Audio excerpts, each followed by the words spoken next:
আমি একজন অমুসলিম। আমি আপনাকে একটা প্রশ্ন করতে চাই যে আমার বড় বোন তিনি নামাজও পড়তেন এবং রোজাও রাখতেন, কিন্তু উনি মারা গেছেন। তাহলে আল্লাহ কি ওনাকে মাফ করবেন? আপনি বলছেন যে আপনার দিদি মানে বোন নামাজও পড়তেন, রোজাও রাখতেন, তিনি কি মুসলিম ছিলেন? জি না, হিন্দু। হিন্দু ছিলেন। হিন্দু থাকা অবস্থায় উনি নামাজ পড়তেন কিভাবে? যেভাবে ইসলামে পড়া হয় সেভাবে নাকি অন্যভাবে? ইসলামের জন্যই তো পড়তেন, কিন্তু তিনি কলমা পড়তে পারেননি এবং ইসলাম ধর্ম গ্রহণ করতেও পারেননি। আপনি বলতে চাচ্ছেন যে তিনি নামাজ পড়তেন, রোজাও রাখতেন, কিন্তু কলেমা পড়তে পারেননি, তাই? তাহলে তিনি কি জান্নাতে যাবেন? বোন, ইসলাম ধর্মে লোকজনের সামনে সাক্ষী দেওয়াটা জরুরি না। যদি কোনো মানুষ হোক পুরুষ বা নারী, যদি সেই ঈমান আনে যে আল্লাহ এক এবং আল্লাহ ছাড়া কোনো মাবুদ নেই, এবং সেই পুরুষ বা সেই নারী যদি মানেন যে মোহাম্মদ সাল্লাল্লাহু আলাইহি ওয়াসাল্লাম আল্লাহর শেষ পয়গম্বর, তার মুসলিম হওয়ার এতটুকু যথেষ্ট।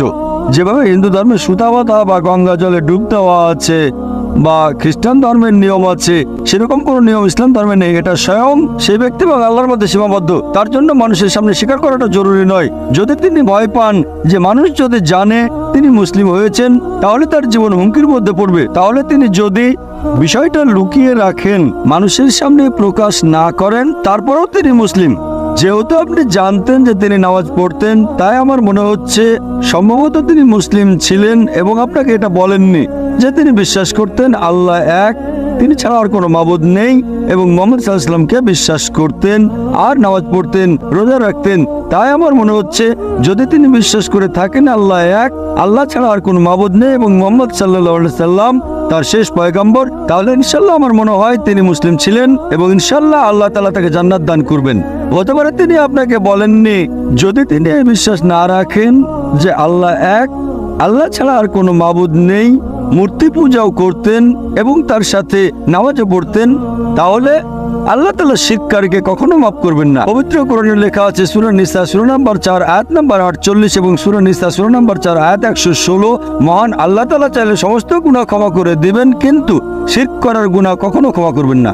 আমি আপনার বোনকে চিনি না, কিন্তু বুঝতে পারছি, আমার মনে হয় হতে পারে এই সম্ভাবনায় বেশি এটাই হতে পারে যে তিনি আল্লাহকে বিশ্বাস করতেন, আল্লাহ রাসূলকে বিশ্বাস করতেন, এবং যদি তিনি আল্লাহ রাসূলকে বিশ্বাস করেন এবং আল্লাহকে বিশ্বাস করেন, মূর্তি পূজা না করে থাকেন, নামাজ পড়েন, রোজা রেখে থাকেন, তাহলে ইনশাআল্লাহ তিনি জান্নাতে যাবেন।